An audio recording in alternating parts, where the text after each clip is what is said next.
All right. Hey, everybody. Welcome to Real Live Talk. Thanks so much for joining me today. So pumped that you're here, and I hope this conversation adds some value to your day. My guest for today is Joe Musten. And look, I'm just going to say it. Joe is a legend in the hardcore, post hardcore music scene. You would know him from such bands as Beloved, Advent, Your Son is Dead, Torn, and The Almost. Currently, I love that I get to say currently, drummer and vocalist for Beloved, as well as lead vocalist for Advent. Joe is also a youth pastor to middle schoolers at Winston-Salem First in Winston-Salem, North Carolina. And then just sort of on a personal note here, I've just had a little bit of an opportunity very recently to get to know Joe. And I would truthfully say that just one of the most humble people that I've ever met. Also, a family man, the lovely wife of 17 years, two beautiful children, just an amazing heart for people and passion for God. And so, Joe, man, here's the deal. Like, I'm so pumped that you're here. Really appreciate you for taking the time to do this. And not just because of like the fact that you're awesome at music or because Beloved is one of my favorite bands ever, but also like just because of your authenticity and the example that you set forth as a man of God. And so again, just this is a huge honor for me to talk to you today, man. So thanks for being here. What's up, man? How you doing? I'm doing really good. And thank you so much for having me, man. Seriously.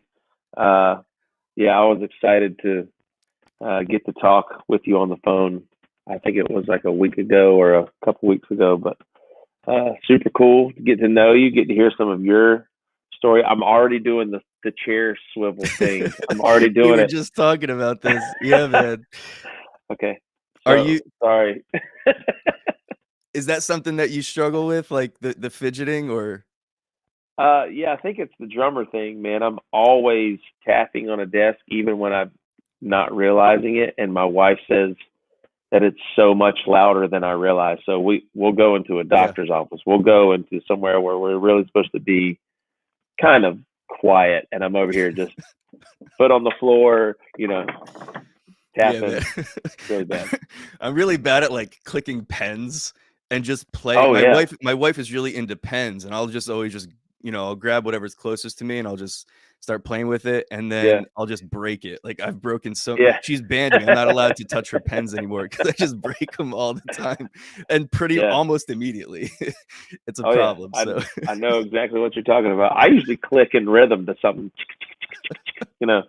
So yeah, man. Well. Look, I've got a lot of things I want to talk to you about today.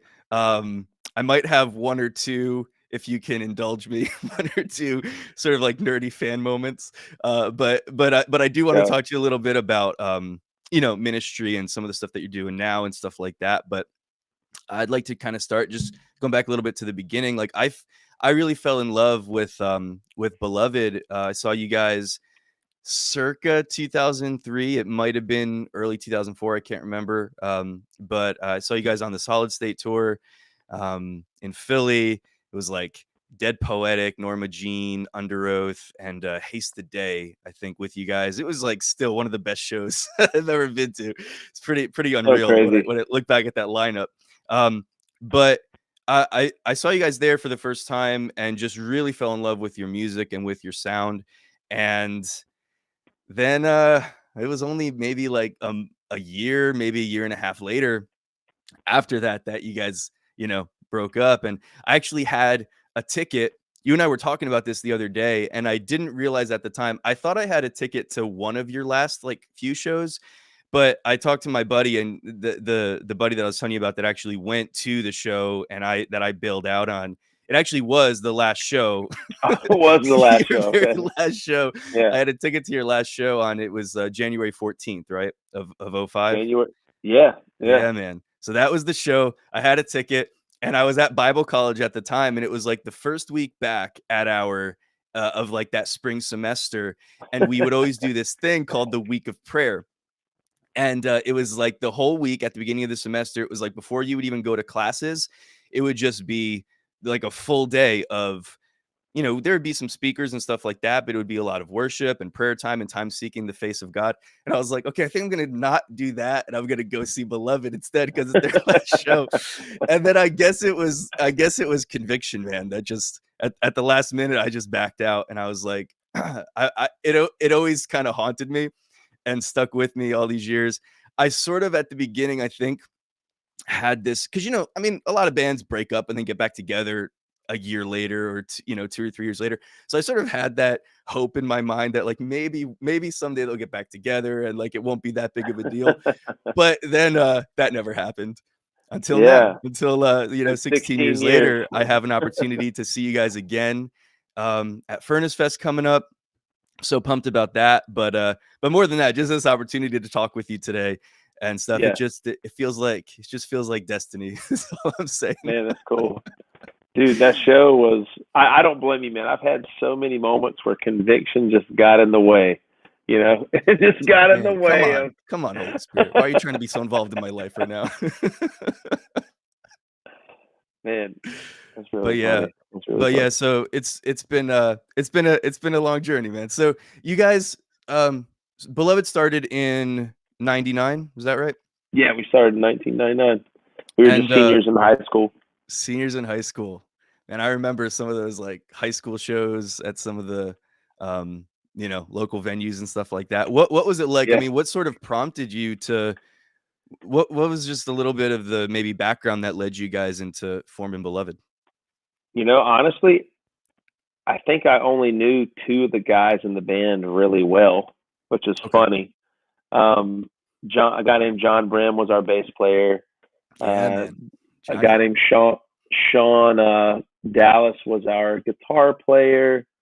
And we just went to high school together. We had gone to shows together. We were all interested in the same music scene together.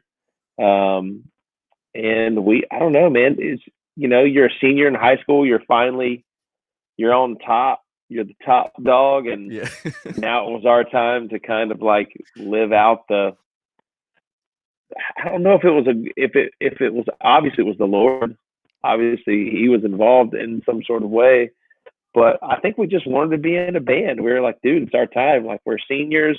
We've already been in some kind of little hokey bands together Okay. throughout the years, and they were fun. And we played house shows and YMCA hardcore punk rock shows.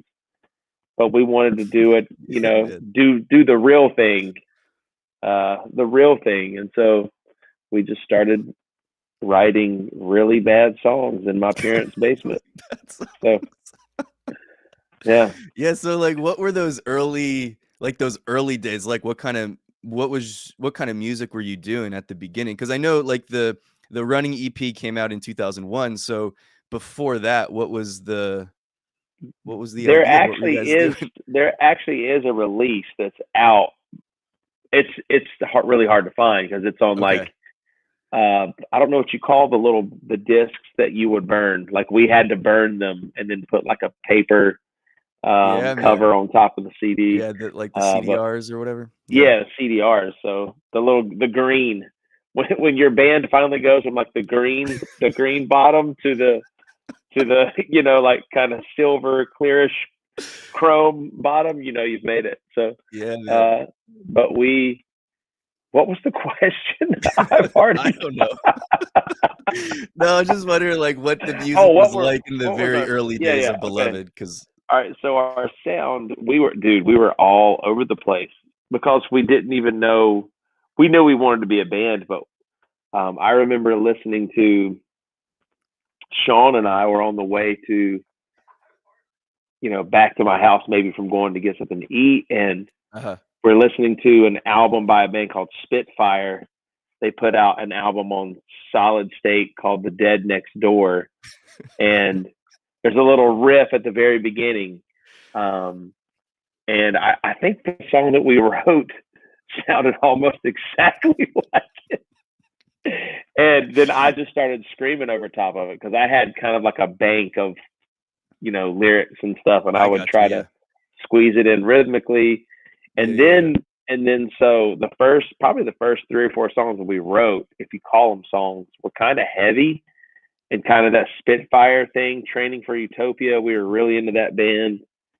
And then we met Dusty at Okay. school. I knew Dusty for a long time. I'm related to Dusty, but we figured out that we wanted him to be in our band. So he comes to band rehearsal, and I think on the way either to like a Wendy's or somewhere after Okay. rehearsal or to youth group or something, he pops in like Jimmy Eat World, Clarity album. He pops Okay. in like the Juliana Theory album, Yeah, man. Get Up Kids, and then I'm listening to like emo, like the early Right. one of the earlier iterations of emo.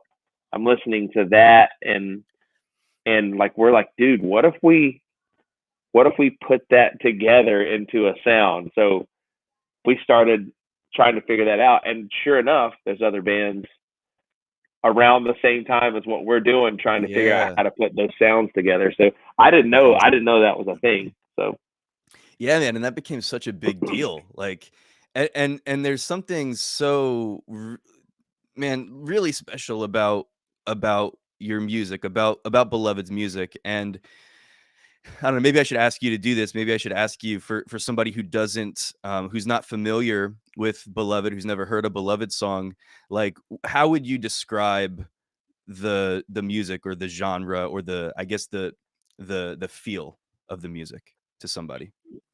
man, so it goes from. I mean, if we wanted to put uh, we always struggled to kind of genreize ourselves. Like we didn't know how to.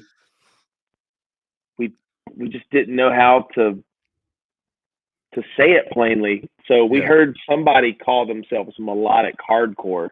Mm, So for a long time we went with love that, that. which would be the blend of obviously melody and noise and Scary like stuff, yeah. the scary stuff. So and then we heard the term post hardcore. Mhm. We were never a hardcore band. I mean, there were plenty of bands that were hardcore bands, and we Right. never fit into that, even though we loved that stuff. Um, dude, that's a really hard question. I think that's probably one of the Yeah, harder questions I've been asked because I don't. I think we never hit the nail on the head. yeah, man. Well, that's kinda the now I feel better for asking that question because I because I'm kind of yeah, I was wondering that too, but I think that's a good thing. I think that that's a good thing that it's a little bit harder to categorize because it really speaks to the uniqueness of it, and I really feel like I loved the Running EP. I actually Mm-hmm. didn't, when I found you guys, Failure On was already out. So I Yes. actually Yeah. didn't find the Running until after I was really into Failure On, even though it was like 2-year difference there. But Yeah. but so um and I love both albums, but Failure On to me is such a special album. We actually did last year, like during the pandemic, some of my friends were doing this thing on social media where they were like, just like a challenge for the next 10 days, every day post an album cover that's just been really influential in your life. And I think the very first one, when it was my turn to do it, the very first one I did was Failure On. It was like the first Wow. thing that I thought of because it really is probably for sure one of my favorite albums of all time. But the point is, there's something so unique about the sound of yeah, man, that blend of like those really at times bright sounding melodies and like pretty like melodic kind of stuff that like, the way that most of your songs start off is, like, really pleasant. So, like, Yeah. even Yeah. for somebody that's not into that music scene at all, like, a lot of people could listen to it and be like, "Oh, yeah, this is great. Like, I love this. It's nice sounding. It's really pleasant." And then, like, Joe Mustin takes over, and it's just sort of this, like, descent into darkness, Yeah. in the Yeah. best way. Like, honestly, in the Yeah. best way. I love those transitions.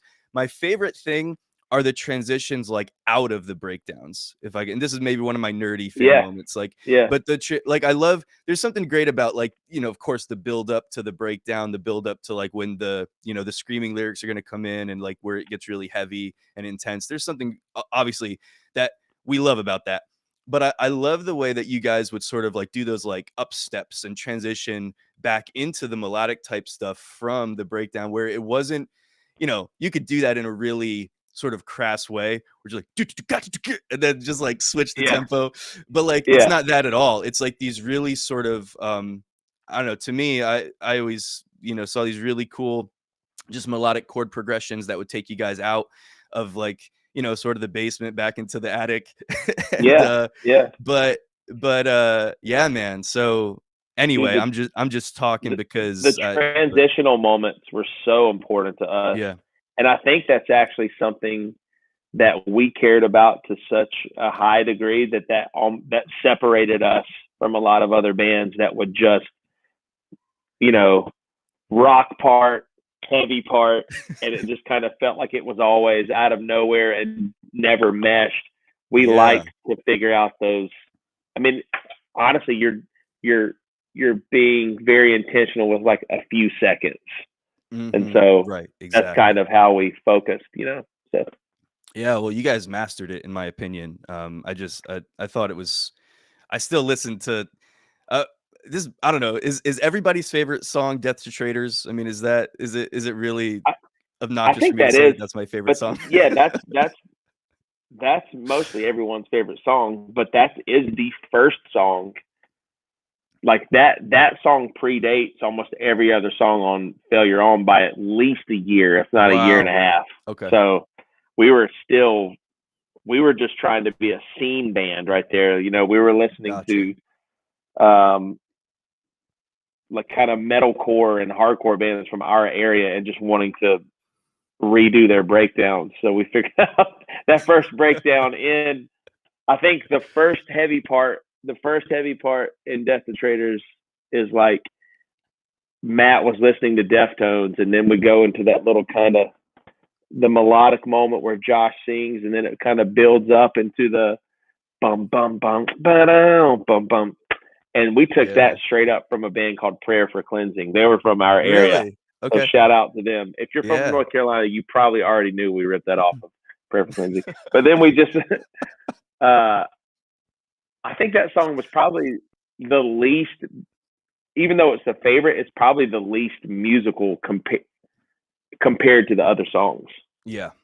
Yeah. We weren't as seasoned in our sound yet, Yeah. to kind of really figure out how to work through those Yeah. transitions and stuff. That was more of a slap in the face type of song, anyway. So, Like the last transition out, so like the in the song, think it happens twice. Maybe it's anyway, that's not important. But the last sort of transition out of like that last heavy part, where it's like uh-huh. the like we were born for battle, without vision we will Oh die. yeah. Like, by the way, did you write those lyrics? Hmm. You wrote that part. Like, did you write all of your own, like the parts that you're singing? You wrote those, and Yeah. then So Josh wrote. Josh and I, yeah, Yeah, he would write his parts. I would write my part.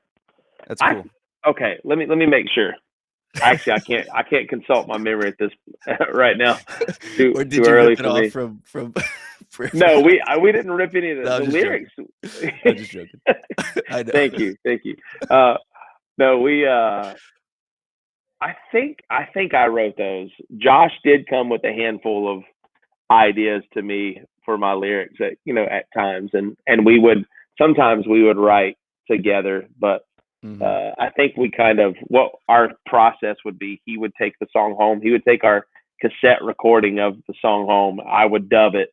I'd take Okay. my copy home, and then he would write his lyrics. I would write mine, and then we'd see how they fit together. So Wow, man. Yeah, that's cool. So, anyway, what I was gonna say was I interrupted myself. I do that sometimes, but what I was gonna say was that sort of last transition out of that section of the song, that breakdown where it goes back into like really nice melodic part at the end, that sort of upstep out there, particularly in that song, I just think is just like I can just listen to that transition, like that like 15 seconds of music just all day long. And it's like yeah, yeah, it's so good. So good. Anyway, but yeah, man. So and the reason that I said for anybody who doesn't know that, the parts of the song where Joe Musten takes over is because you're back there on the drums and you're doing the screaming vocals. yeah, Well, would you call it screaming or growling, or what would you call it? screaming, yeah, Okay. So you're back there, doing, so you're in charge of the breakdown essentially, like with rocking the drum beat transitions, all that, and then yeah, also just belting out these like, really sometimes brutal sounding vocals. yeah. And so Anyway, that's why I said that when Joe Mustin takes over, it's just like a different, like, different kind of feel in the song, Yeah. obviously. What's that like, man? I've always been impressed by people that can play drums and sing at the same time. Like, I've done some worship leading, and so, like, I'll play guitar and sing. That's like a rhythm instrument, and it's easy to do as long as you're singing with what you're playing. But when you're trying to keep a drum beat and sing at the same time, like, that's always really impressed me. Um, what is that like, man? Um, so it's really funny. I just did a podcast a couple weeks ago, and the guy that was doing the podcast, his name was Dana, and he was asking me, actually, Dana and Matt from the Labeled podcast, they were Okay. kind of asking me some similar. They were asking me similar questions, and what blows my mind is that it is difficult. Not that I'm. I guess we.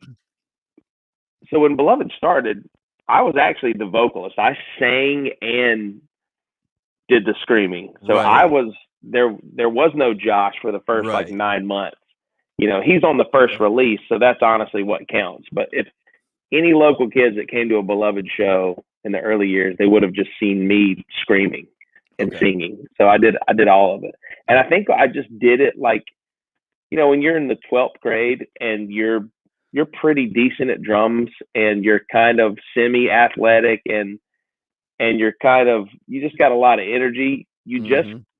kind of jump on the skateboard or the surfboard and just start going. And for me, I was just on the drum set. We don't have a vocalist, so I just figured out how to do it the best way that I could. And Yeah. mostly my vocals and my drums would line up. Okay. I was intentional with the way that I would write it, but then I would figure out how to play counter rhythms against what I was singing or screaming that were complementary and didn't require too much like division of Okay, I sorts, gotcha. Yeah. you know. So it was very intentional. And to me at the time, it was easy. Now doing it, we've been rehearsing and stuff. I'm like, man, what was I? I've even talked to the guys. I'm like, what was I thinking? Like writing a drum part like this and trying to scream over top of it. So it definitely just took, I think, just being in the moment and it being required of me. Like it's one of those Yeah. moments you just step up into the role that is sitting right there in front of you and you just do it and you just have a lot of energy and my chops were always being challenged, like I'm always writing, we were always playing shows, so I had rehearsal all the time, like Okay. I'm practicing all the time even when we're playing. So um yeah, it was just what I did, I guess. I don't know, it's Yeah. hard to explain. Well, I'm always curious about this. How did you discover your ability to scream like that? Because I'm always And curious about that because it's like, was that just something were you into that kind of music and so you'd be like, just listening to it on your own and you'd be like oh going yeah, with it and then feeling like you could, oh, like maybe I could do this kind of thing or I think we just tried it at band rehearsal. Like I didn't have a microphone. I remember Sean was over here and John was over here and um I guess we did, you know what? There was a guy named Josh Deaton that was singing for us for a little while. We never played any shows with Josh. We didn't get past a few rehearsals with Josh. And so I think once he kind of left, which I guess it really doesn't count because we haven't done anything yet at that point. But um, I just, man, I just did it. I don't know how to just did it. explain it. I just did it. It was just on the plate. You just eat. You eat Yeah, what's in yeah, front yeah. of you. Yeah, like, I remember this one time, I was at a local show for, one of I went to see a band called The Ruined, in, I Hmm. think it's Bound Brook, New Jersey, and it was, like, some of Yeah. my friends that in high school that started this band. And so like I'm right up in the front, and at one point my friend like he put the microphone down in front of my face at this sort of like intense part of the song. And so like I just like grabbed it and just like screamed something. Like I don't know what I screamed, but I just like grabbed it and did it. And he just like pulled the mic back. He was like, "Whoa!" And then just kept doing his thing. And I was like, Yeah. I just did that. Like it just kind of happened. It just kind of Yeah. came out. Like I had never. But so then I started to think maybe I could do this. Like maybe that's. I don't know if Yeah. I don't know if it sounded good or bad. I have no idea. But but then like whenever I would like pretend that I was doing it, like I'd sing along in the car with some like, music or whatever. I would like 10 seconds and I'm done.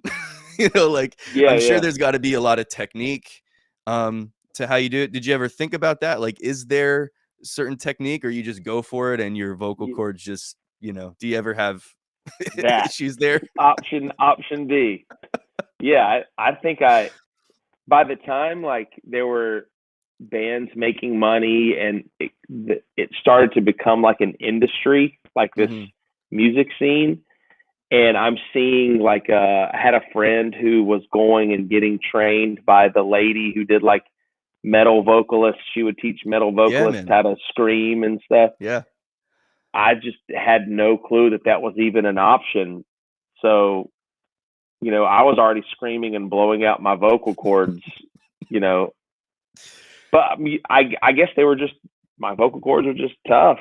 So now Yeah. when I scream, I've been telling the beloved guys, like, I'm going to have to just drive around in my car or the truck and like just scream for like, Right. Yeah. for, a while. I went to a show right before the pandemic kind of hit. I think it was back in like January or something, and saw a buddy, um, Tim Lambesis, and he had, went through a period of time where he was not able to scream.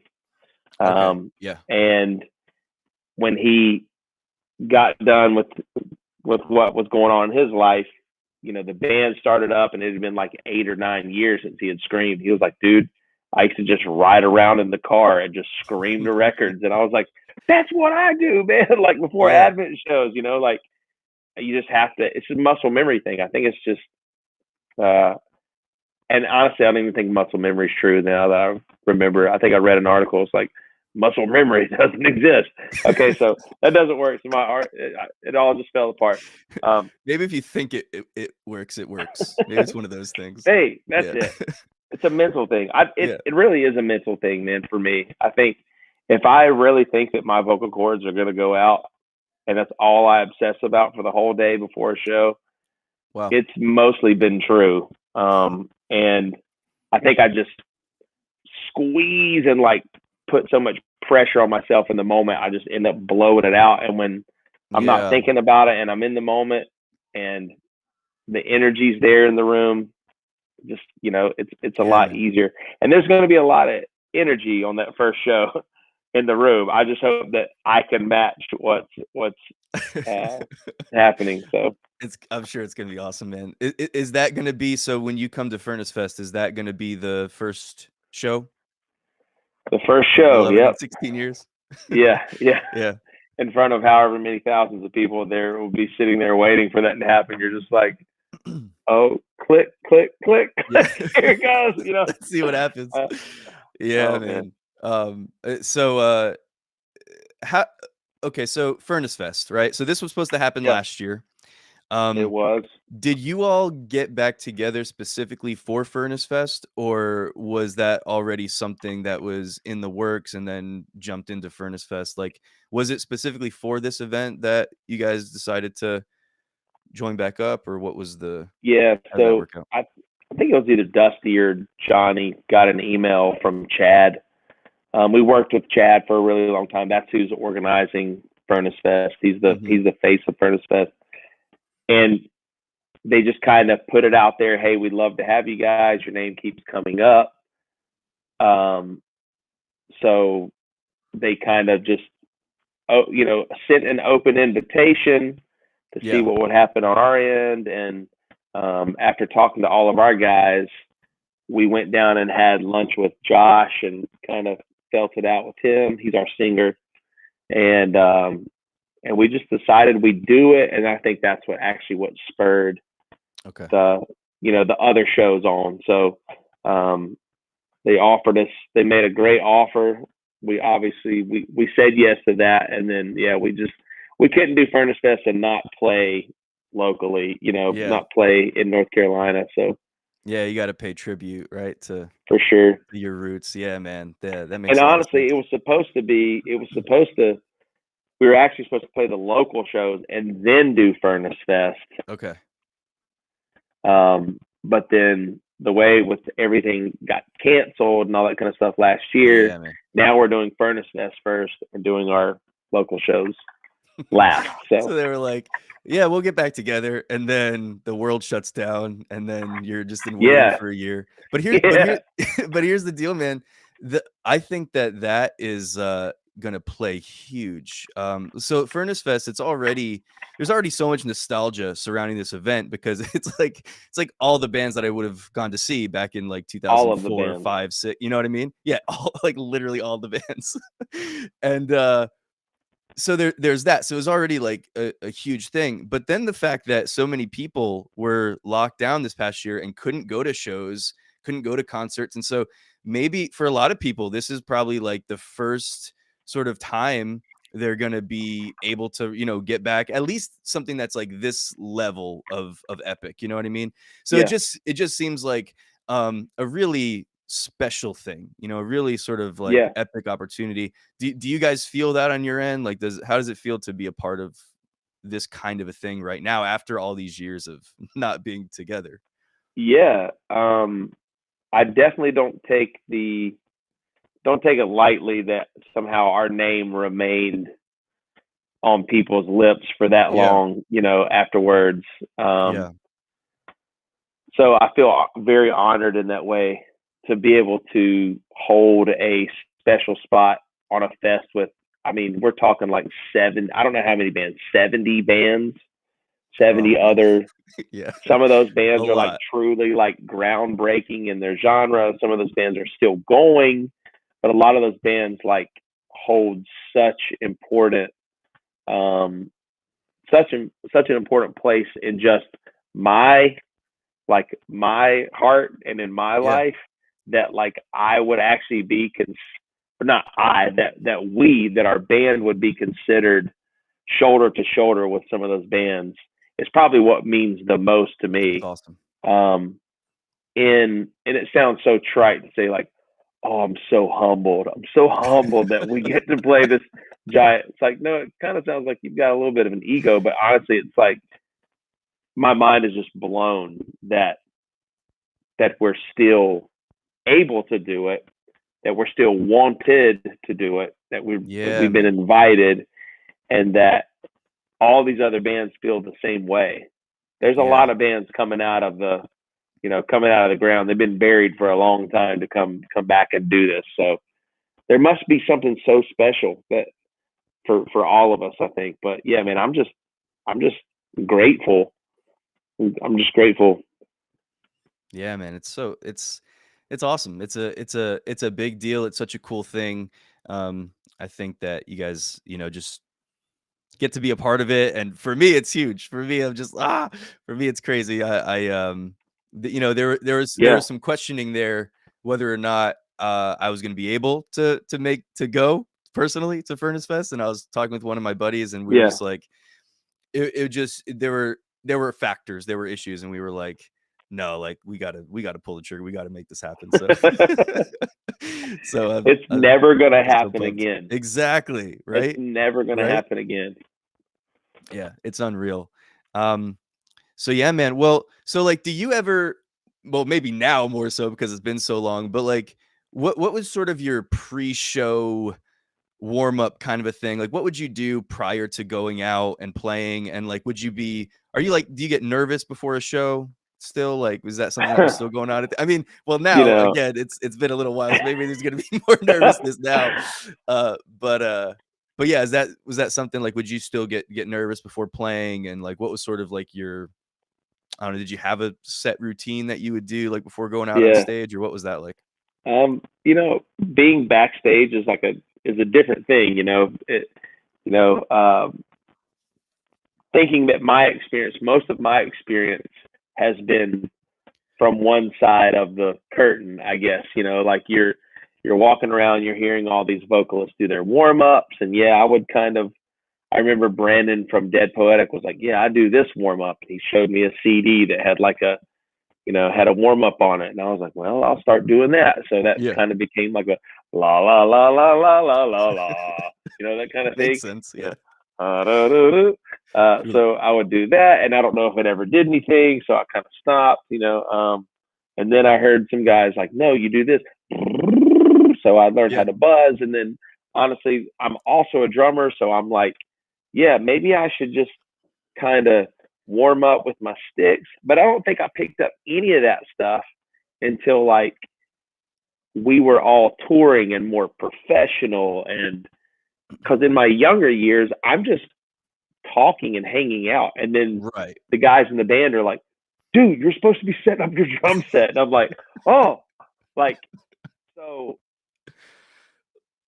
like there's like that pressure of like, now I've got to be a professional. I've got to warm up and Okay.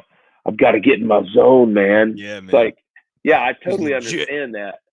And I don't know what it's like to be Celine Dion. So she's got to get in a real zone and like sing and perform in front of 25,000 people and all this kind of stuff. Mm. But for me, it was like the people in the crowd had just as much of a part of it as I did, and so like I never took it.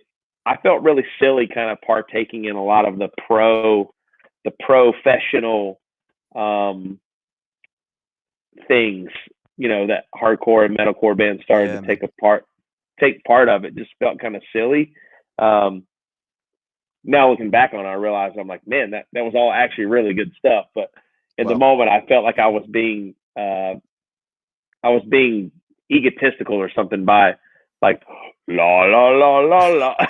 So like, what am I getting ready for? So I can go out there and scream to people. Like we're a hardcore band. Like you scream Yeah. because there's something inside of you. So I'm not trying to put on a performance. I gotcha. I Everybody there gotcha. is I doing gotcha. something together. So for me, I don't know, man. Like the pre-show thing, I think I just liked hanging out, man, eating like a peanut butter and jelly sandwich. Like I would do all the things you weren't supposed to do Yeah, like before you probably go. the best idea is to eat peanut butter before having to Yeah, like this vocal perform in front of people. like Yeah. what do you mean I'm not supposed to be eating this right now? Like, Joe, that can aspirate your vocal cords. You're like, huh? This sweet tea? Like this? Yeah. What are you talking about? Like I don't know. So That's awesome. yeah, hopefully I answered your question. I think I just beat around the bush a little bit. I don't know. No, so you're good. So then do you get are you nervous? Are you get are Oh, you nervous for this so coming up show? let's talk about these Yeah. upcoming shows. I'm a lot more nervous for these upcoming shows than I would have been back then Sure. because that was just everyday life, and my everyday life is so different from this now that like there's like actual preparation that's having to go into it, and a lot of Mm. like real come to Jesus moments with myself. Like, Yeah. whoa, there's some ground to be covered. Like I really got to get back in, you know, to shape. So like lost a bunch of weight to like kind of get myself down, getting my lungs Yeah. active. Johnny's out there running in the hot. I pass Johnny all the time. He's like running. I'll honk the horn at him. He'll like pop an earbud out and like look over like he's gonna do something. Like Johnny, dude, it's just me. I know. I was just messing with you. Yeah. That's So, awesome. um, but yeah, I'm nervous, but I think nerves are good. I just had that talk with somebody else, like, hey, nerves are actually really good sometimes. Let you know that maybe you need to be prepared, or maybe Yeah. this is a really big deal. So I Yeah. don't know, not Well, always a for bad sure, thing. for one thing, like, if you've got, like, those butterflies in your stomach kinda thing, that Yeah, tells you that it's something that matters, at the very least, it's something that's important to you, and, yeah. usually those are, some of the best moments of your life are like, Crippling anxiety is something different, Yeah, exactly. "I'm not going than out. I'm not gonna some do it. nerves. I'm gonna stay in here and throw up." Yeah, Yeah, I yeah, might just so throw up out there. So I'll just go out yeah. there and throw up. I did that one time. Yeah, it was fun. Intentionally, or you couldn't help it?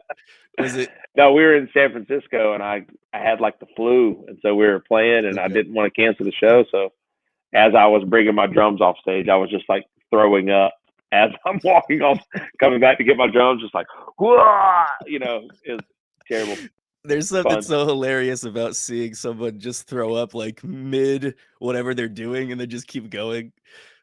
There's just something amazing about that. We're not gonna get paid if I. We're not gonna get paid if I don't do this show. So throw up Yeah, or no throw up. yeah. We gotta do it.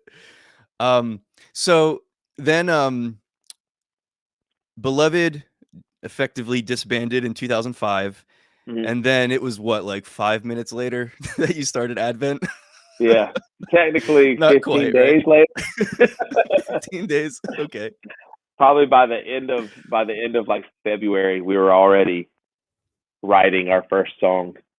Okay, okay. Really funny how your brain works. What was going on, man? Like, what was up with that? What happened? I don't think that actually wanted to stop playing music. Uh-huh. I don't think that I wanted to stop playing music. I think I wanted out of that situation with Beloved, Okay. that I just wasn't able to handle in the moment. Like, so it's probably it might. I don't know if I've actually ever asked Mike and or Matt and Johnny how they felt about Beloved ending, and then me saying to them, maybe we should start like a heavy Well, I've band. got Matt and Johnny on the line, so why don't we Okay. Yeah. Sweet. How cool would that be? No. That would be so awesome. But maybe we have talked about that, but it was, I definitely realized that was like kind of strange to quit one band and start another within just like a few days. But yes, we did that. We did that. That happened. We wrote songs and we had a demo out by like the end of April that same Okay, year. So okay. And yeah. so yeah, so, when you started Advent, so now Advent, so we go from Beloved, which is, again, we're talking about that sort of just juxtaposition of, like, the melodic moments with, like, the, Hmm. heavy moments, the breakdown moments, and all of that, and, just that, melding together of those 2 different styles of music into one, which is Yeah. just, again, really cool, and then you come out with Advent, and so Advent just goes, like, straight brutal, like, Yeah. constantly forever Yeah. without a break, and so Yeah. it just seems like you just stepped out from behind the drums and you were like, "Alright, I'm just gonna kick everybody's teeth in vocally, like, nonstop." Was that sort of your, I don't know, like, is that just sort of your world? Like, have you always just been more into, like, the heavier stuff? Or, I mean, was that, like, you coming out and because now you're, like, basically the front man, lead vocalist, it's like that's where that just naturally went? Was there something, I don't know, I guess, what was the intentionality behind that? Or was it just the natural progression for you because you're like, "This is what I've been wanting to do all along?"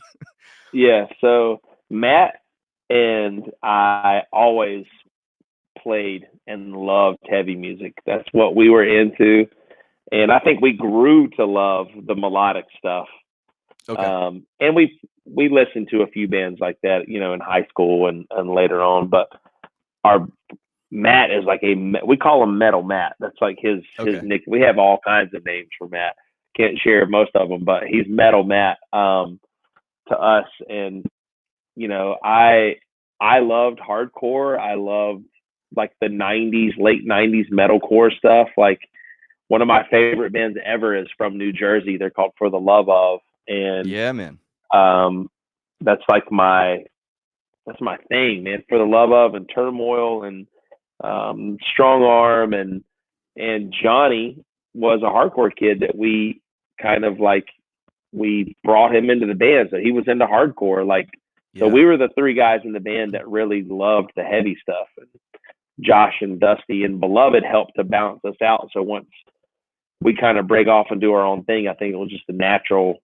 We were Yeah. like, yeah, we're going to do The something that buffer the does buffer not was gone, stop. so yeah. It does not. It's unrelenting in on the heavy side. So Yeah.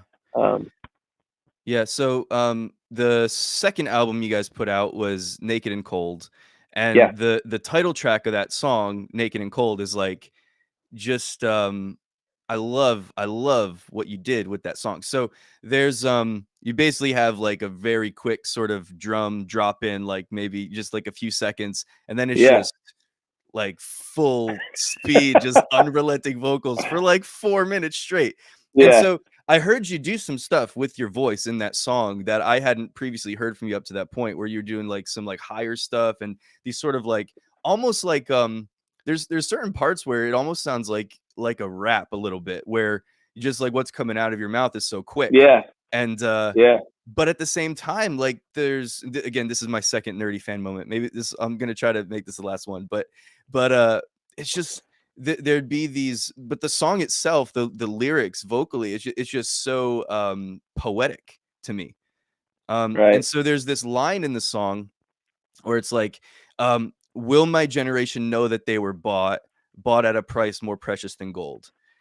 And just like the lyrically, like it just seems to me like that's kind of like your heart coming out, in right, this music. And so I maybe want to transition a little bit into like the blending of these worlds of like music and ministry, and sort of how yeah, that flows together. I mean, there's this other song on the album called Revival, and very like worshipful lyrics, yeah. like inviting the Holy Spirit to come, crying out, for the presence of God. And so was that something like intentional in terms of like in the midst, like is this song, or I guess let me ask you like this. What was the intention behind like the writing of that song specifically? If there was a specific intention, like were you thinking about it like that, like picturing yourself, okay, we're like in this show setting, we're in this hardcore setting where people are going crazy, like losing their minds, to music and having a good time. Was there something like intentional behind that in terms of you guys going out and doing that song? And um I guess like what is that like in that kind of an atmosphere? I might be asking a couple questions in one, so maybe hopefully help me out if you can follow my train of thought. Like the atmosphere of being in, you're not on a stage where in terms of people, an atmosphere where people are there with the intention of let's worship God right now. But Right, right. but in that kind of an atmosphere where, you've got people from all these different backgrounds, and you're on the stage, like, singing about, like like, "Holy Spirit, come," Yeah, that yeah. kinda thing. And what is that like, sort of setting that atmosphere in the midst of of that kind of background or backdrop of where you are? Does that make sense, the Ooh, way I'm asking that question? I mean, yeah, I think so. was there intentionality behind that? Yeah. Or was it just, something that happened? No, that was, um, dude. Every lyric that I ever wrote in Advent is probably. I loved the lyrics in Beloved, and Advent was like my thing.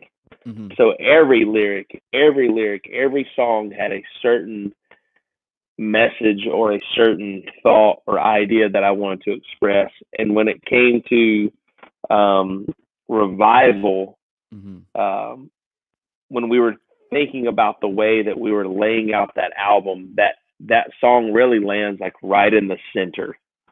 Okay. right in the center of the album, right? So I think Yeah. it's either like track 5 or track 6, Yeah. but it's like right there. And for me, everything is intentional.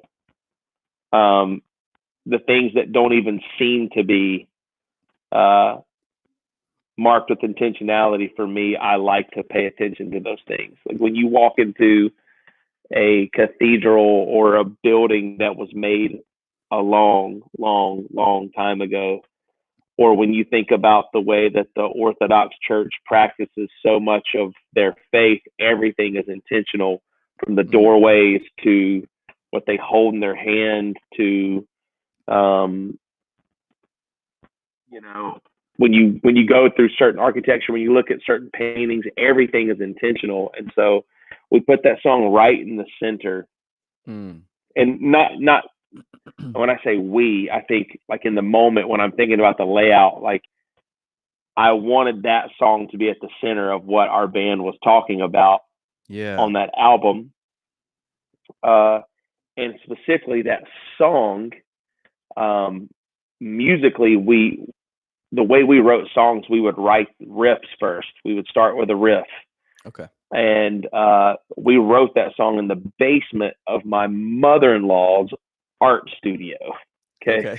Okay. Out on the side of like this little country road.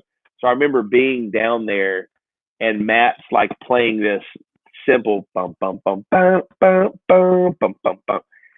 And it just has this like it has this tension to it that something's building. And then we kind of put in these bum bum bum, these hits. Yeah. And all of a sudden it busts into the riff, full on drums. And the song is not fast. There's really no fast parts in the song. There's no part where the song kind of unhinges at all. Is very like it's driving a point straight forward through the song. Yeah, man. Unlike any of our other Advent songs, most of our other Advent Right. songs always had like, a lot of busy kind of crazy stuff. Yeah. And this one's like that anchor point. And Mm. so thinking musically when I was writing the lyrics, I was like, what is it that we're always waiting on?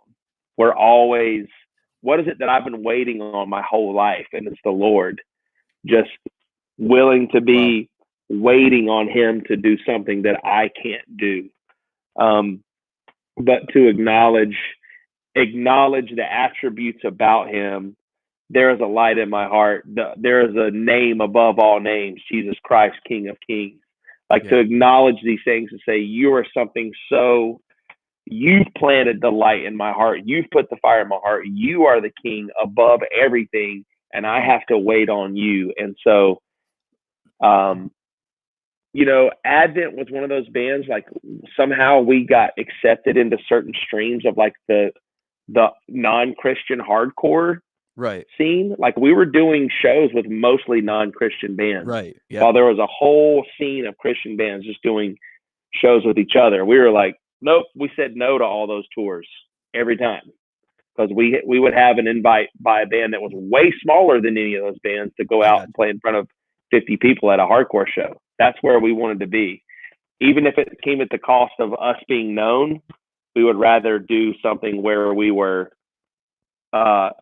being authentic with who we were called to be. So, Wow. so that song, man, it's like everything that I ever wanted for that band was that God would meet us wherever we were.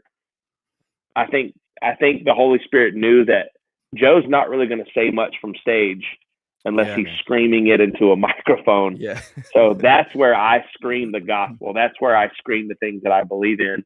There were a lot of bands like Tommy would go out and Tommy would preach from Sleeping Giant. He would Right. preach on Yeah. stage and Yeah. people would get saved and all this kind of awesome stuff. And I don't know if it was my lack of boldness or just the way I've always been, but I just was like, I'm putting everything that I believe into this song, and that's Okay. where the Lord's going to meet people in these moments. And sure, people are fighting. Sure, people are fighting and moshing and jumping on each other's heads. The people that I work with at this church, they still don't get. I don't think they still understand to the degree that, like, man, it was crazy when we would play shows. Yeah, man. They're like, you guys should have a show here. I'm like, No, you don't want that. no, not doing it. Doesn't matter what I'm singing about. I'm telling you, there's gonna be some really rowdy people that show up. But I just wanted to. I just wasn't ashamed. I wasn't ashamed, and I wanted everything that every time my pen hit paper to acknowledge that I was completely sold out to being useful and being used by God. So Yeah, man. I just wanted him to show up, man, at those shows, and he did so That's often. awesome. And I wanted kids to be able to take that album home for him to show up in their bedrooms or in their cars or wherever they were listening to it. So for me, that's what that song is about. Yeah, man. There's Hope I something. answered that. No, you did perfectly. You Or we talked deciphered about something you d else. you deciphered you deciphered, like, what I was trying to ask you, because I had, like, some thoughts swirling around in my head, and I was trying to figure out how to ask you in a way that made Yeah, sense, so I don't know if I succeeded, but you did a good job. So, like, because yeah, man, so I guess I'm just thinking about, that atmosphere, and there's something about being a hardcore kid, There's something about yeah. being in that in that world where, I mean, everybody's looking for community, everybody's looking for acceptance, everybody's looking to sort of belong somewhere, to feel like they fit in. Mhm. Like, everybody's looking for that, especially when you're a Yeah, kid, when you're a teenager, whatever.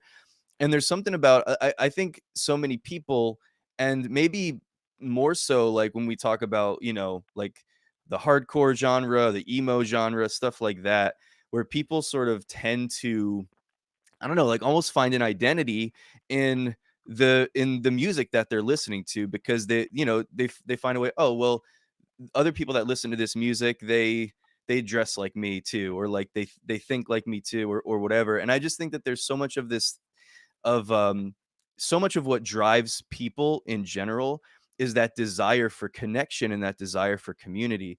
And so, being in that kind of an atmosphere, it just seems like there would be, I mean, like, I think hardcore kids in particular, like, they're looking for something that's real, right? So some people right. find that expression, like, it just seems like there's this acceptance. And I'm sure, I mean, you could obviously speak to this better than I could, but I mean, you could be a hardcore Christian, you could be straight edge, you can be an atheist, you can be, you can go, like, in many different directions.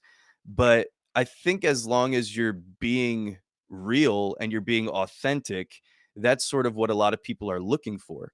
And so it just seems like when you're, in that kind of an atmosphere, there would be almost like a natural, like, receptivity, if that's a word, for, um something that's real, something that's tangible, something that's authentic. I mean, people are looking for truth. They're looking for something that's real. And so, like, when you come through and you're singing something that is so, like, it's not under the rug. It's very blatant, like, about proclaiming the name of Jesus. Yeah, I just think that there would be, something that would happen, on an atmospheric level, just like in the atmosphere itself, but also, like you said, when people, like, when a kid has an opportunity to go home, maybe they don't do this as much these days, but to, have the actual album and to take it out and start reading the lyrics, and, like, having seen you, or, not just you, but having seen the band, and to see kind of what you guys stand for, and then to, like, read through and see these lyrics that are like, oh, like, this is really, proclaiming the name of Jesus and that he saves us and all this stuff. Um, I think that there would be, that would draw, sort of naturally, a lot of people, because of the mindset that a lot of people have, I think, in that world.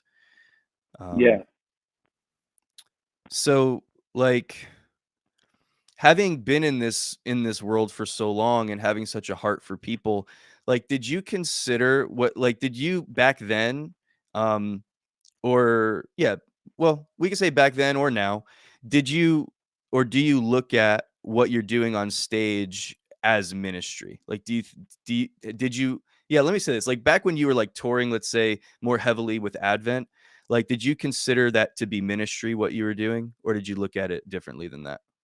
Absolutely. All of it Awesome. was. So Awesome. that's why we positioned ourselves with bands that honestly wrote songs against what we believe. Wow. The after you play a couple shows and you end up at a Waffle House, you know, after a show with a band and you're having a conversation with someone who's actually like, dude, I remember the bass player for this band that we toured with. He's like a professor of like quantum something, Uh, like, and he's like, I just highly disagree with everything that you believe in, but there's something about hanging out with you guys that's like yeah. different than like other people that you know, I've labeled as Christians, or people that I don't know. I don't think he grew up in a church thing. He lived in Philly. This band's from Philly. They're an amazing band called Reign Supreme. Okay. Um, Yeah. we love those guys. Yeah. Uh, but I just remember the value, like finding worth in those moments of like, man, you know what? Like I've traded every dollar that we could ever make if we would have stayed in the Christian scene and kind of played to that. Like we traded all that to go sit at Waffle House after shows with guys like this and Wow. like just be hopefully I was being Christ to them, like I, that was the intention. Yeah. Hopefully we took it all the way home for them in a way, like um but that's our why, man. Like that's what we wanted to do. At least that's what I wanted to do, was to like intentionally put myself in a room with people that maybe the church knew that they were supposed to put themselves in a room with. We're supposed to bring those. Actually, we're supposed to bring those people into our rooms, into Right. our big giant rooms, Yeah. and not just not water down what we say and not change what we do in order to make them feel welcome, but to welcome them into a place where they can hear the truth in a loving way. And that's what Waffle House became with me. That's what, like, the pizza place in Indianapolis after the show became for me. That's what, I mean, everywhere we went, it was time spent intentionally to um, not only just be myself, but be who God created me to be, knowing that He created me to call other people to Him. Wow. So, yes, every single bit of it was intentional and ministry related for me. That's awesome, man. So, yeah, so then I feel like that would ha having those experiences, must have prepared you in so many ways for even what you're doing now in terms of pastoral ministry and working with Mm-hmm. working with teenagers and stuff like that. I mean, as pastors, I mean, in some ways, certain aspects of being a pastor are rough or can be heavy, in terms of, some of the walking through things with people, walking through tragedy with people, things like that, where there's some heaviness to it. But like, I look at what you were doing, and I mean, I look at me. So part of my job, or a big part of my job, is to talk to people that already love Jesus or already have a relationship Mm-hmm. with Jesus, to talk to them about Jesus. And so that's easy. You know what I mean? Like part of what I do in terms of preaching is going to be talking to people that aren't there yet, and trying to convince people and stuff like that. But as far as like a lot of what I do from day to day, like I'm discipling people and I'm walking with people, maybe through situations, through difficulties, through problems. But like, more or less, a good amount of the people that I'm in contact with on a daily basis as a pastor are people who already know the Lord, to a certain extent. And so like I try to find avenues to go, outside of that, and to talk to people and minister to people and stuff like that are not in a church, or, who don't know the Lord and stuff like that. I think that that's so important. But, you know, that compared to like what that lifestyle that you lived in, where you're interacting with people on a regular basis, and a lot of these people that you're interacting with are just vehemently against what you Yeah. stand for, Yeah. but being able to sort of be that light in that dark place, that's yeah, man, I just wonder, like, how is that translated maybe into what you're doing now with like walking with, teenagers and helping prepare them for life and to be maybe a light in their school, or, where they are in their generation. Yeah. I think I said it to the middle schoolers one night. I said, being in a room full of middle schoolers sometimes is a lot more intimidating than being in a room full of like criminals and like hardcore people at a show. So you guys scare me a little bit. That's the game that too. Some of them kind of ran with it. I was like, listen, I'm not being serious. Like, I'm just trying to make you feel better about yourself. I'm just kidding. Yeah. Uh, but yeah, like I,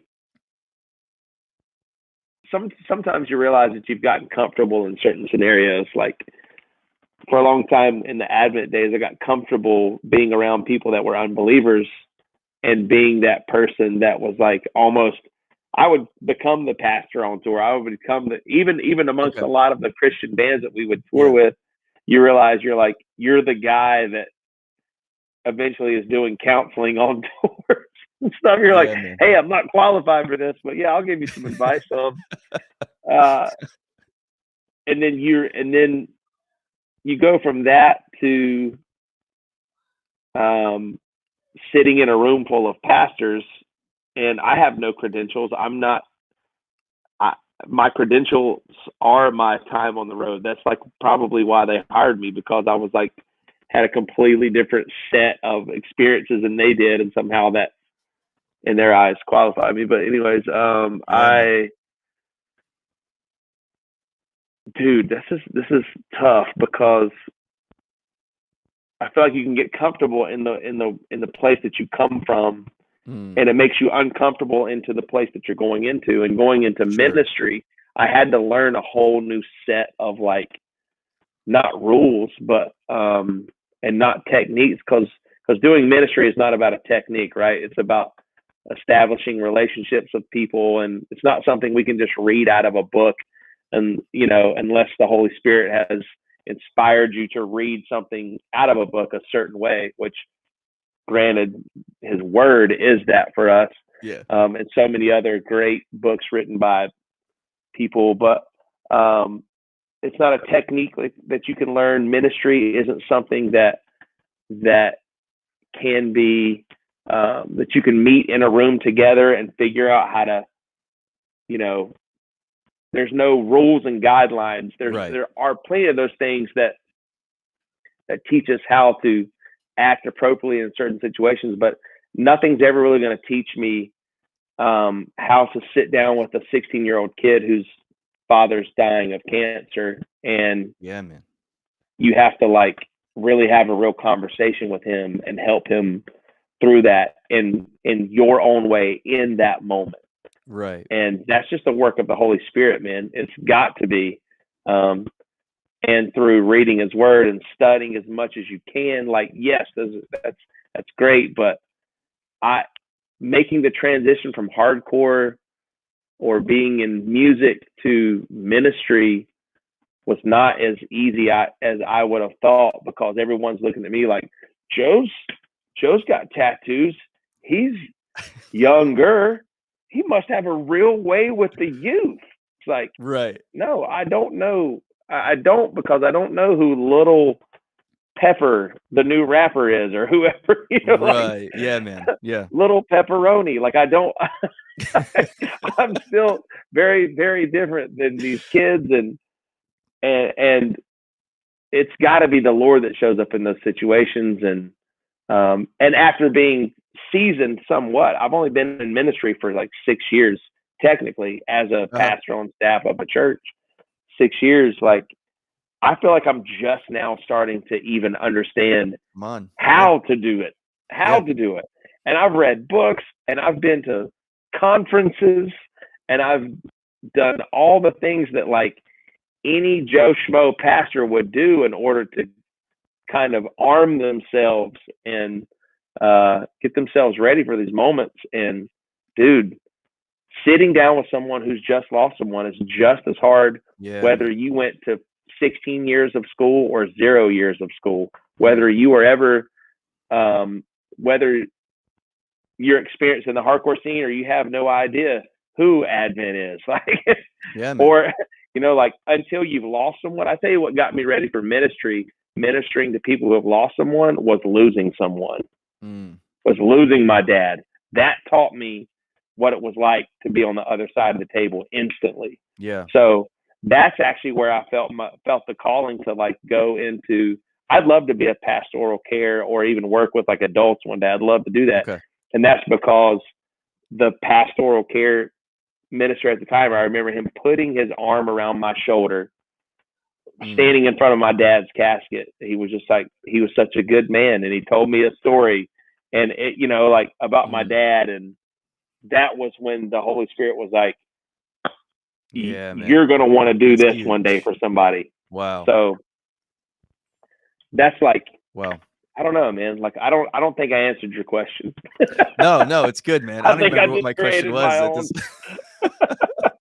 I have this effect on I'm people that I don't quite answer the question. I'm fumbling through this interview, man. I'm just so happy to be talking to you, and it's, just to kind of get your perspective on things. It's huge, and I think that that's so. I think that it's so helpful, for other people who maybe they're in ministry, or maybe they're. I mean, I'm connected with a lot of people that are either in ministry, maybe they're young, young ministers and stuff like that. So, Yeah. I mean, I think all of this is really, really helpful. Um, yeah, that's so huge when somebody just comes alongside of you and lets you know that they're there and that they're standing with you through the trial that you're going through, walking with you through something that you've never dealt with before. You don't know how to deal with it. Go ahead, man. I heard somebody say the ministry of presence. That's like one of the Mm, most important things that a that's good. pastor can do in somebody's life. That's And dude, good. with a teenager, there's you could say all the words you want to, Yeah. and they might go in one ear and out the other. And it's not till they've done the thing you told them not to do, and they send you the text that says, "Hey, I just OD'd. I've got out of the Wow. hospital. I'm Wow. so I should have listened to you." Like Mm, that happened. yeah. Um, or or like, well, whatever, those scenarios all happen, and it's not until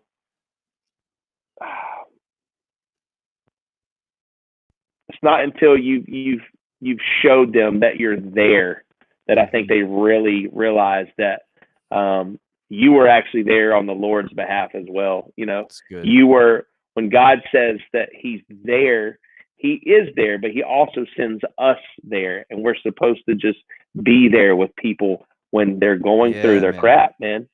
Even if it's all their fault, even if everything that happened to them was their fault, but you're still there, that shows them that God is still there. So Yeah, for real. that's why I want to be there. That's why I Yeah. want to be a presence in a student or an adult's life, no matter what they're going through. Yeah, So man. important. It's like that old adage. I don't know if it qualifies as an adage. I don't know, but it's a saying. People don't care how much you know until they know how much you care.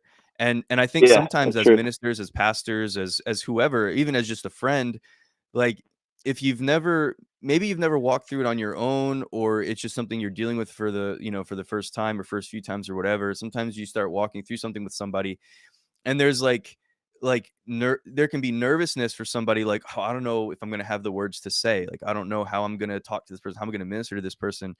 And something that's been so helpful for me is just that, just like, look, the most important thing is just to be there.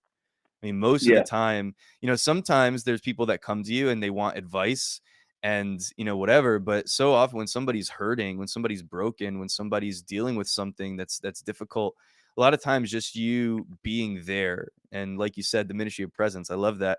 Just you being present with them in that situation, letting them know that you're there, letting them feel that you're there, and walking, with them through that, letting them know that they matter, that they're important. Because like you said, I mean, we're here to demonstrate Jesus, right? We're here to represent him to the world around us. We're here to to love on people, because when we love on people, we effectively demonstrate the love of Christ. That's what this is all about. That's why people are able to talk to you in a Waffle House and see that there's something different about you, without you having to, like, you know, necessarily just go full blast, like preaching at people, but like just kind of seeing you and the way that you portray yourself, the stuff that matters to you, the values that you have, which comes out in your music and stuff like that. And then, like, being there and just being real and authentic and upfront with people, and them sort of seeing, like, yeah, there's just something different about you. And it represents who God is. And so yeah, when we get into a situation where somebody that just needs that, like, they don't need Duke or Joe, like, they don't need that. What they need is Jesus. But God has positioned us, in their lives, so that we can sort of just help to be that maybe connection point, for them yeah, to know how much he loves and cares for them. And yeah, that just, yeah, as you illustrated so well with what you went through with your dad, and that pastor coming alongside you and just kind of putting his arm around you, and just that knowing that he was there, and him walking through that season with you. That's huge, man. Yeah. I think about the way that the Holy Spirit has ministered. That's what he does. The Holy Spirit ministers to us. Yeah. And so his presence in my life, just sitting on the floor. My dad's in the other room. I'm sitting on the floor across the hallway, looking at him, and I never remember a point when the Holy Spirit's going, "Hey, Joe, let me give you a really good word real quick. Let me Wow. give Come you a on. good word." He's just sitting there with me as I'm bawling my eyes out, Wow. and for Yeah. months and months and months, like I think he was just there, and so yeah, I don't remember the Holy Spirit like, "Hey, let me get, you need to go," like trying to give me advice in the moment. He's just like, "No, I'm the comforter. I'm here. I've Yeah. got my arm around you." And so that's what quickens me to say, like, yes, that's how I need to be when I approach these situations, no matter how dire, even if it's something great, Yeah. like just to show up for a kid's graduation or whatever, like Right. just be Yeah, there, man. like even in the good moments, the Holy Spirit's there with us. He's cheering us on, like, but it's not always this megaphone voice where we don't always have to have the right words to say. Sometimes we don't even have to say any words at all, and we've ministered to people. So, um, yeah, we make things a lot more difficult than I think they should be a lot of Oh times in yeah. ministry. 100%. So I 100%. like reminding people that it's okay to just come back down to the simplicity of life, Mm, like to the simplicity of like what the gospel really is. love To it. state clearly the gospel. If somebody needs some advice, then dude, you go straight to the word of God and give it to them. Like, and if somebody needs you to be firm, don't be afraid to be firm.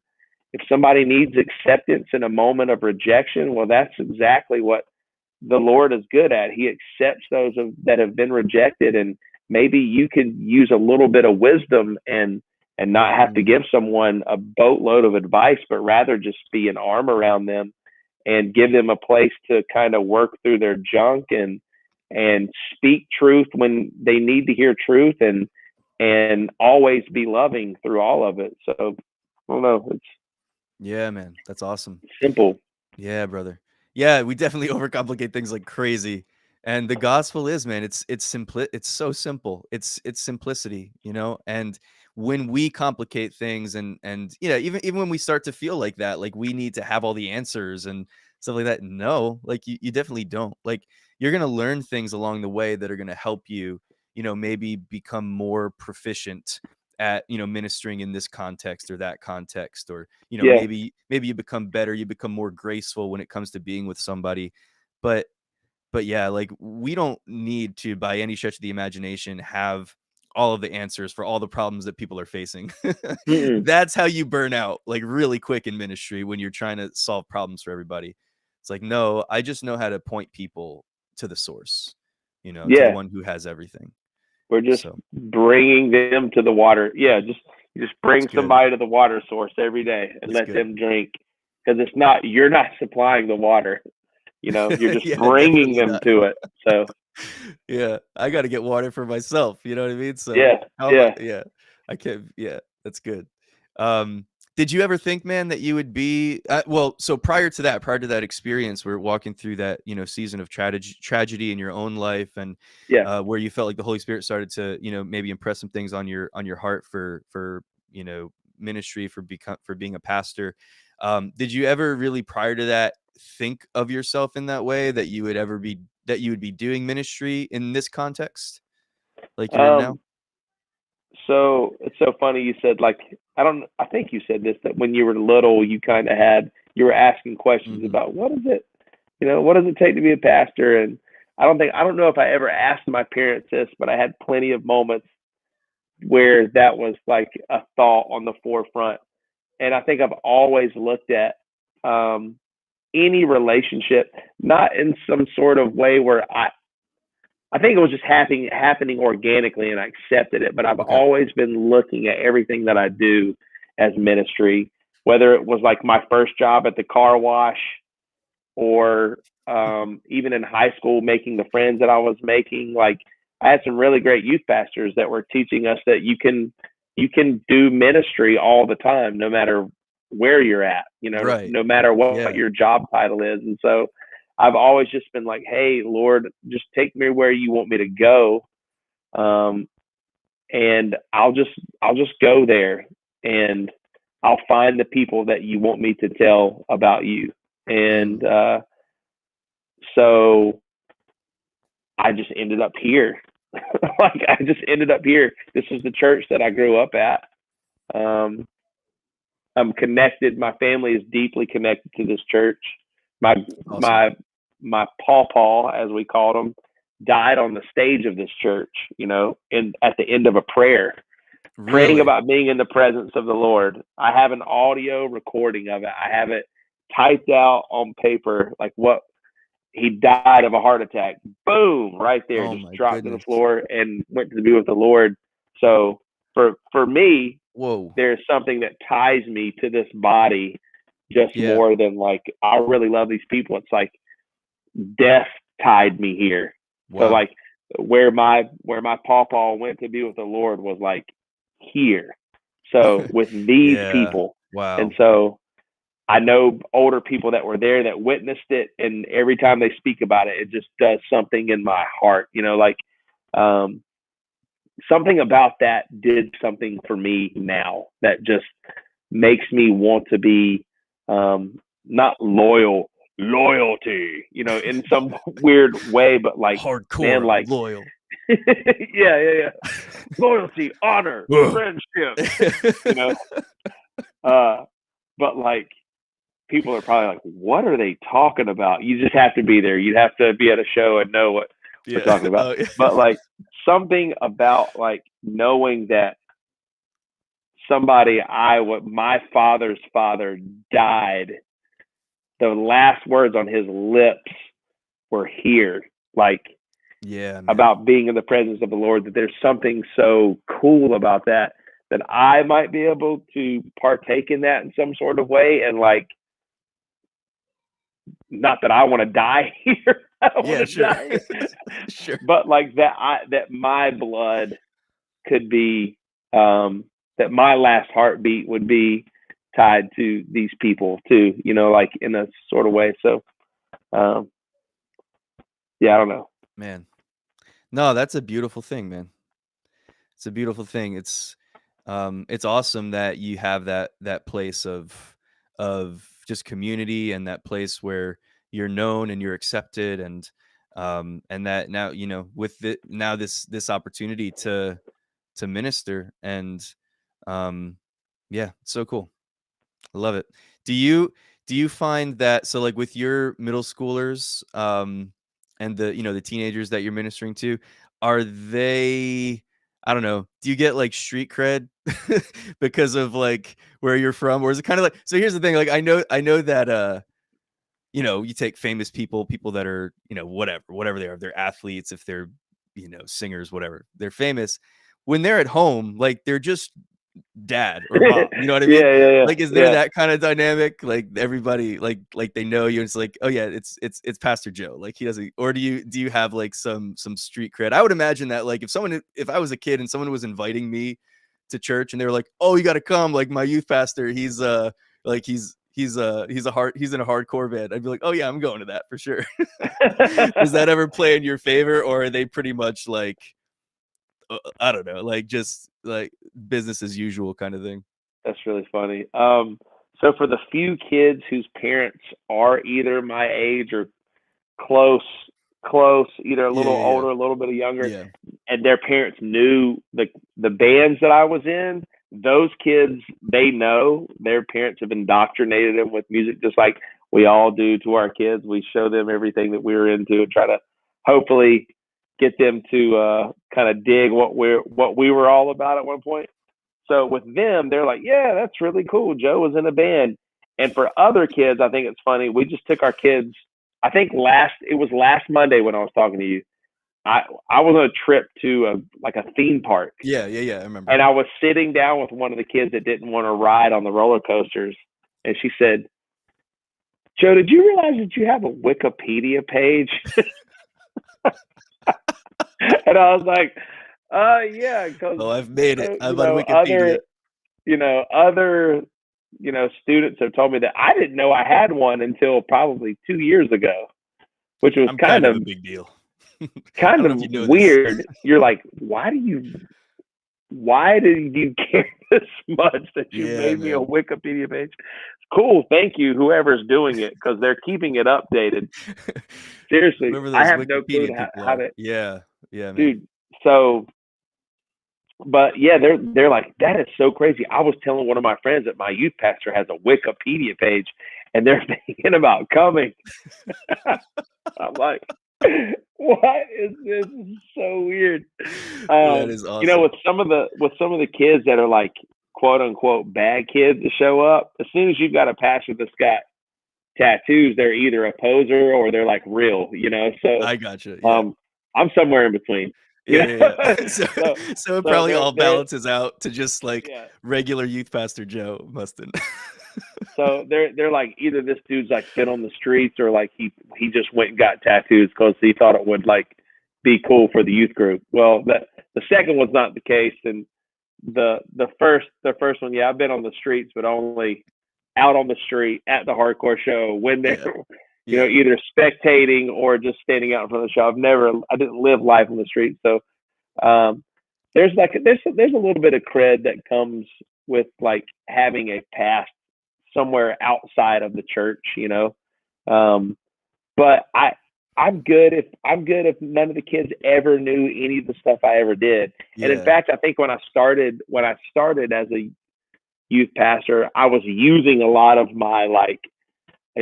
that to kind of get their attention. And I think the longer I've been doing this, the less I care about like, yeah, guys. So one time when I was on tour with my band that was signed, I use less of those stories Yeah, man. now than I used to because I thought that's what I was supposed to do in order to get their attention, bring them in. I'm like, you know what? Just like, just do what the Holy Spirit is saying in the moment. And That's if good. you get to tie in like your past, good. If not, maybe that's even better. I don't know. So Yeah. No, that's good, man. Well, hey, Joe, really appreciate you, man. I know we've got to start wrapping this up. So, yeah, man. so yeah, brother. Thank you again. Thank you for doing this, and thanks for doing this sort of extended interview. I know this was you kind of blocking off a good section of your morning here, and I really appreciate it. It really means the world to me. Again, I'm such a big fan. Looking forward to seeing you guys in 2 months from now. Um, Up in Birmingham, and yeah, man, Yeah, it's gonna be awesome. So, but yeah, dude. thank you again, man. I love what you're doing. I love just even just the ending, the way this conversation ended, and just talking about the simplicity of the gospel and the simplicity of knowing Jesus, and just wanting to connect people with the presence of God. Young people, old adults, whatever, just connecting people to God's presence. And I just love that, man. And so thank you for all that you're doing. Thanks for what you're doing in the kingdom. And again, thank you for being here. Appreciate it. Thank you so much for having me. It was a pleasure to do this with you. So I would block out more time. Let's do this again sometime in the future. Yeah, please, man. Yeah, I'd love it. I'd love it. All right. Well, thank you everybody for taking the time to check out this episode. Really hope you enjoyed this episode with Joe Mustin. Oh, hey Joe, let's just do this. If how would people maybe get connected with like your Instagram if they want to follow you or anything like Yeah. that? Where'd you point them? So my Instagram name is the at symbol Joe Joe Mustin Musten at Joe Mustin. I'm Same there. thing. I'm on the Advent Hardcore page, Beloved NC. Um, yeah, Ember. We've got our church Yeah. page and all that kind of stuff. But they're more than welcome to follow that. But go follow your own church. Do your own church. Yeah. Do your church. Do Show your up to your church church. first. Yeah, that's good. Be the person that other people remember was always at church. That's Love it. not a bad thing to be. Love it. That's good. That's good advice. So at Joe Mustin on Instagram, and then yeah, like up in your profile, they'll see the links for all that other stuff, all the other Yeah, at yeah, I've got all symbols that for stuff up Beloved there. NC and Yep. Advent and all that good stuff. Also, Wisdom of the Cross. Shout out to Wisdom of the Cross. There Are you you? go. I don't know. Are you still doing it, or was that I, sort of I've got a bunch of stuff stored up, but I okay? felt like I was I don't know. I think I've got a lot of stuff ready to go come down the chute. So I've thought about it because other people have asked me, but just Awesome. very quick musings on the ideas and stuff. So Yeah, so let me just mention really, really quick. So, Wisdom of the Cross, there's sort of these brief devotionals in text yeah, format, right? These devotionals yeah, that there's always you include a picture of basically some sort of historic description of not description depiction is what I meant to say yeah, of the cross of Jesus giving his life in our place or something like that. These sort of like famous older paintings and stuff like that, yeah. and then some sort of biblical just nugget of truth to go along with that, sort of a little devotional about the cross. Anything that you would yeah, just give us like 30 seconds on the heart behind that before we that Man, was a fake out. That was the I'm a preacher, so I have to have more than one closing. So yeah. yeah. So the message of the cross actually comes from probably I was just reading through First and Second Corinthians. Like I just read them both in like one night. Just so like I just Awesome. wanted to read it all. Yeah. But I'm reading out of the New King James Version. Don't know why. It's just where I'm landed right now. But the wisdom of the cross comes from First Corinthians 1:18 says, "For the message of the cross is foolishness to those who are perishing, but to us who are being saved, it is the power of God." Yeah. So that is like my life. That's my life verse. So yeah, Love it. that's the story behind it. Just in love what happened for me at the cross, and Mhm. I'm in love what happened for other people at the cross, and so grateful that the ultimate price was paid. Just like you said from that song, "Will my generation know that they were bought at a price more precious than Come gold?" on. So that's what happened there, and it's for all people, anyone who would submit themselves and say, "Jesus, you are Lord." Mm. It's for them. So good. So good. All right. Thanks again, Joe. Love you, brother. And Thank you. Love you too, man. thanks everybody. Have an awesome week. See you next time.